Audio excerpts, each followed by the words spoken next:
السلام عليكم. وعليكم السلام ورحمة الله وبركاته. ماذا تفعل؟ أذاكر دروسي، وأنت ماذا تفعل؟ أوف أنا متضايق جدا. اجلس.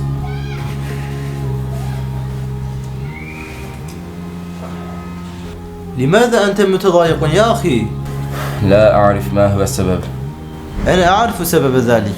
قل لي يا أخي، ساعدني، أريد أن أتخلص من هذا الحال. يا أخي، السبب هو الفراغ. أشغل نفسك. أما سمعت هذا الكلام؟ والنفس إن لم تشغلها بالحق هي شغلتك بالباطل. شكرا يا أخي على نصيحتك المفيدة. والآن فهمت قول الله سبحانه وتعالى: استعيذ بالله فإذا فرغت فانصب. صدق الله العظيم. إذن هيا بنا إلى مذاكرة العلم. هيا بسرعة. شكرا يا أخي، رضي الله عنك.